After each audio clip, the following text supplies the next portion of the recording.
Hello my friends, I'm Buck Weezer and you've tuned to Buck's Small Engine DIY on YouTube. And tomorrow we're taking this show on the road. Yes, tomorrow we are going on site. We're going to the customer's house to work on a Cub Cadet zero turn, which I'm told will crank, but it will not start or run. So you turn the key, the engine attempts to start, the starter motor turns the engine, but it does not actually start or run. That's all I know. And I'm doing something that I normally don't do. I don't like to do. I tell people, look, I got this great big beautiful shop. I got all my stuff here. I know where everything is. I don't offer a mobile repair service, but I don't know what happened. Maybe it caught me in a moment of weakness. It's a repeat customer. I don't know. Maybe I was in a good mood for once. I don't know. But anyway, that's what we're doing. So the problem is, what do I take to do this? So tonight we're gathering the tools that I think I might need to take care of this mobile repair job that we have. Well, it's time. We're on the road. And fortunately this morning it's just about an 11-minute drive, so it's not too terribly far away. And it's a pleasant day, sunny day, and we're going to make the most of it.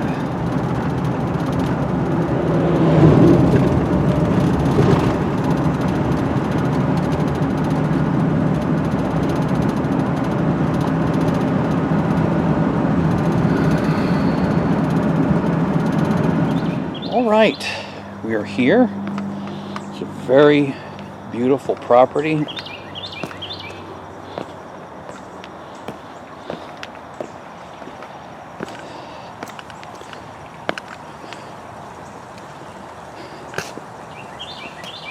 And here's our project for today, and I'm happy to say that it is, although outside, at least it's under cover. So it's a crank, no start, and we'll figure out what's going on. Let's go grab some tools. Alright, so it's a Cub Cadet. It's got the Kohler 7000 series 22 horsepower twin cylinder, and our first surprise is taking a look at that battery. That would be the incorrect battery, and that looks to me like a motorcycle battery. And even if it were fully charged, which I doubt it is, I don't think that's going to have the cranking amp capacity to start an engine like this. So let's just check out the voltage.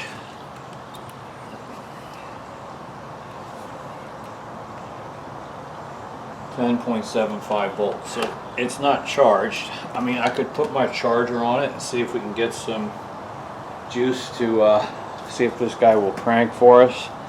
I'll try that, but my very first step may be just going out to get the right battery, because I can't move forward without a sufficiently powerful battery. Alright, so the second issue that I've encountered here is that when I remove the air cleaner, and maybe you can see down in there, but when I apply the choke plate actually does not close. It's still wide open.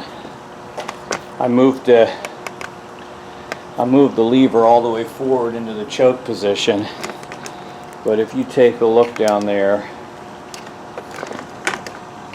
you'll see that the choke plate's still wide open. I can close it with my finger, and that's good, but that will make for some really hard starting if the choke plate is not opening and closing like it's supposed to. We might have more success starting this if we can get the choke plate working properly, and that will be the next thing I look at. Alright, so this is the manual choke. Some of these Kohler 7000s have a smart choke system or an air vane choke. This one does not. This is the kind that, as you know, is controlled by the same cable as the throttle, and you've got full throttle here, and it slides into that detent, and then to apply the choke you got to push it all the way forward. Now sometimes the solution can be simply to adjust this cable so it's pulling back further, but in my case I don't think that's the situation. I think it's properly adjusted. So we're in the full throttle position, and right here is where this lever is going to push up on our choke right here, and I think it's adjusted properly. But even still, when it moves it does not, as you can see, it does not close the choke plate. So let me take it off choke and just do this manually with my hand. When I lift up gently right here, all the way up, that's as far as it'll go, the choke plate has closed a little bit, but not enough. Okay, so here's another look with that carburetor cover, air cleaner assembly removed. And you can see the choke plate. So when I lift up with the lever slowly, the choke lever, as would happen when you move the throttle into the throttle lever into the choke position, it comes all the way up, but the choke plate doesn't close all the way. See, it moves slightly, that's it. But if I force it up with speed and power, it closes all the way. Why doesn't it close all the way when I slowly lift it, even though it's gone its full travel? Now I can push it down the rest of the way. But how is it that it's like a two-stage choke? That doesn't make any sense to me. Slowly closes a little bit, but not enough. Even though it's fully, the lever's pushed fully up. Do it fast and it goes the whole way. Slow, it won't. I'm going to take the carburetor off because I feel like I need to take this apart and try to get it working better. Now, you might not be able to see it, but it's almost like to me this hook on the spring should be on the other side of this tab. And I don't know if I'll be able to get that over there or not. But something with this spring mechanism is not correct. I feel fairly convinced of that. Alright, and we're back home, sitting in front of my computer. I brought the carburetor with me, and you know, instead of messing around with this silly choke, it's not cost effective. The best thing to do is just replace this whole carburetor. And who knows the condition inside this bowl and inside this carburetor anyway. So I'm here on Parch Tree, and I found the carburetor number for our particular Kohler engine. I'd taken a picture of the model and serial number, so I had that on my phone. And this one from Parch Tree OEM is $161.99 plus of course tax and shipping. But I think we can get away with something less expensive. So then I went over to Amazon, used that number, the number we're looking for. And there's a lot of these aftermarket replacement carburetors for this. And this one is $47.99 plus tax. But the advantage of this one is, number one, free overnight delivery 4 to 8 a.m. That'll be nice, so I'll have it tomorrow. Also, it's got 71 reviews and a rating of 4.4 out of 5 stars. So that gives me confidence as well. So when you do this, you know, compare the photos with the carburetor that you're replacing so that you can make sure you're getting the right one. And this one's nice because it comes with other things. That guy desperately needs a new air filter, spark plugs, fuel filter. Now some of these may be piece of junk garbage parts, but sometimes they work out okay. I don't usually use the spark plugs that come with these kits. I almost never use these fuel shutoff valves. But the air filter, the carburetor, and the gaskets, that's definitely going to be things we'll use. If I don't use this fuel line, the clamps are still good. So I always like getting all these extra little gifts that come with it, right? So I'm going to order that. And like I said, it's a little more expensive than some, but you know, me trying to fix the other one, that's not cost effective. And this is going to get us resolved and back up and running and it's going to do that quickly. So let's click buy it now, and I'll talk to you again when the product arrives. Okay, and we're back today. We're going to be installing a new battery right there and a new carburetor. Here's the kit with all the extra goodies, fuel lines and clamps, and what they send me 4 spark plugs. That's crazy. Our gaskets and stuff, a fuel pump,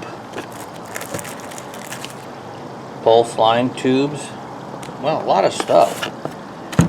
Oil filter, air cleaner, and the most important thing we needed,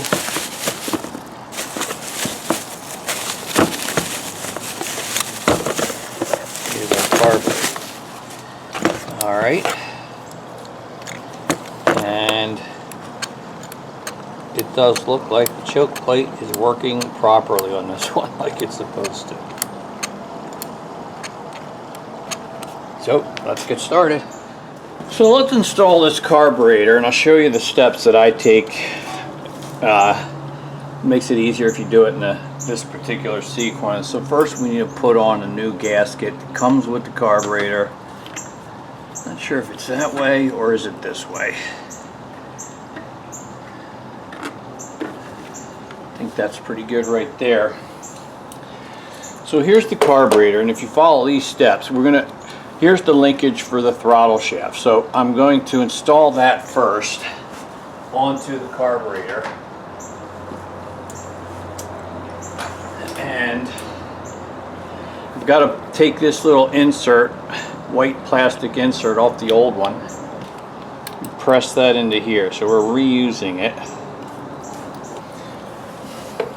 So then I want to connect the throttle linkages here before I hang the carburetor, connect the throttle linkages here at the top, here at the carburetor. So it's the throttle shaft and then this spring wire. Alright, so he's hanging like that. Next we take the linkage for the choke, and I'm going to connect it at the bottom where it goes on that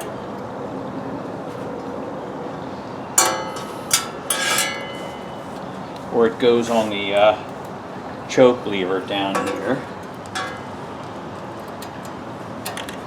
and then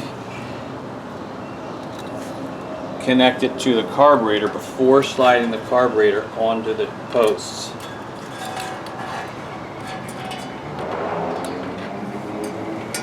Like that. Now we can slide it up onto the posts. Push it all the way back like that. So our choke plate's working properly now. Now, my throttle linkage came off. See if I can get that back on there. Alright, that looks pretty good. So now we slide it back and we connect the throttle linkage to the throttle lever back here. And you probably can't see what I'm doing, but that's just the way it goes. Oops. And my little plastic connector piece fell out. Let's try that again. Goes through, clips in there, and then we got to get the spring, and I just can't see.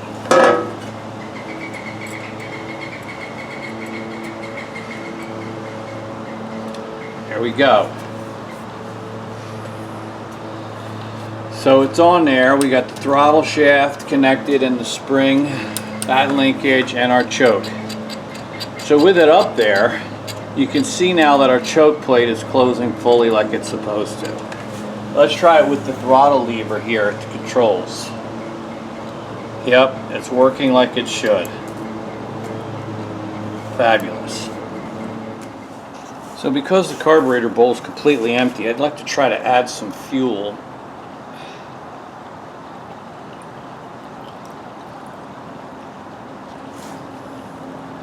manually so that when we do go to start it, the engine doesn't have to crank and crank and crank for the fuel to get here. I got a syringe, but it kind of broke on me. So.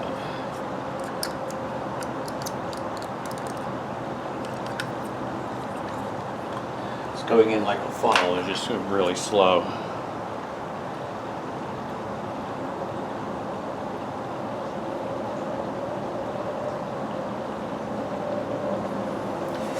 You know, just have a little bit of fuel already in the carburetor bowl will make it start a little faster. That's what I'm trying to do real quick here.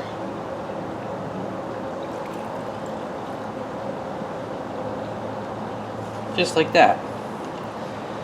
So I'm putting the air cleaner assembly back on, bolts back down, and plug in the vent line for the breather.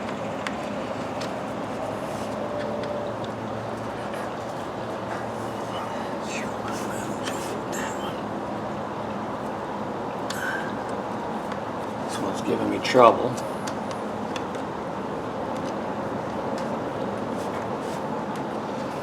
What I don't know is why do the vent lines deteriorate like this so you get all this black all over your hands? Stupid.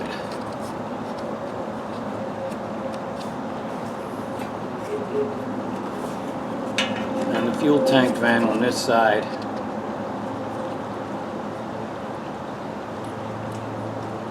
Yeah, I could wear gloves, but I'm on site. I'm not at home. I don't have any gloves with me. You know what I'm saying?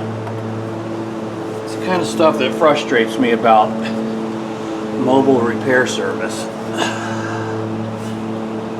All right, we've got a new battery. Our choke is now working as it's supposed to, so it's time to find out if this baby wants to fire up for us.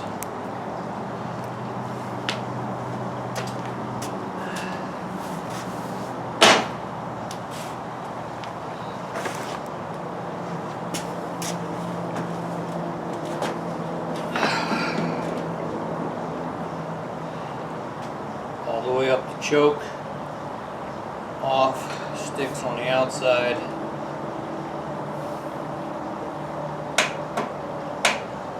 And we got a click with no crank.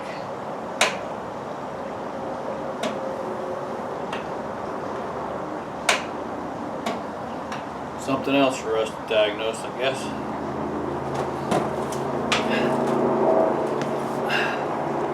Alright, so now I got to install this new starter solenoid right there. And I won't show you that because all you'll see is my ugly, dirty hands.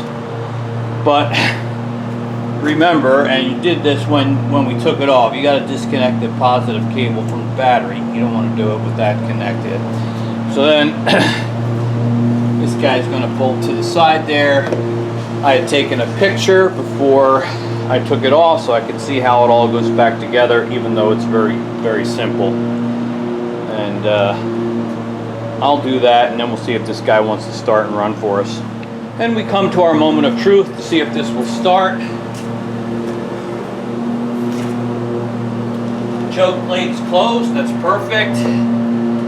Key, I hear the solenoid click, so that's cool. And hopefully it cranks and starts.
Well, that's a happy thing.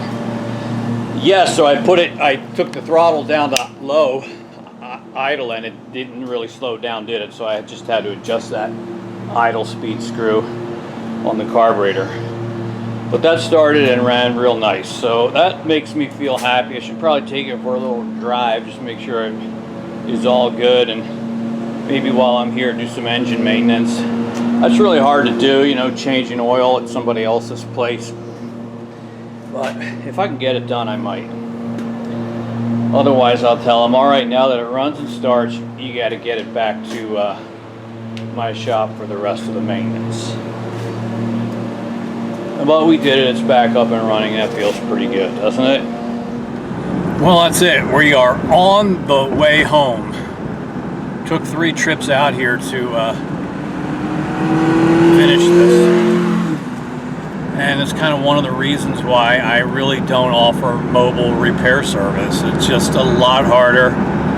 I went ahead after I shut the camera off to do engine maintenance, and everything's just harder when you're not in your own shop. But we got a good result. I walked away with reasonably good money, and it's done, it's over. And I like getting a good result. There's regardless of the headaches, when you get a good result and you solve the problem and you get it up and running, that's really gratifying. I love that. So that's it for today. I thank you for watching Buck's Small Engine DIY. Your comments and questions are always valuable to me, so if you want to leave them in the discussion below, I'll appreciate that. Remember, like I always say, only you can put the do into do-it-yourself. See you next time. Bye-bye.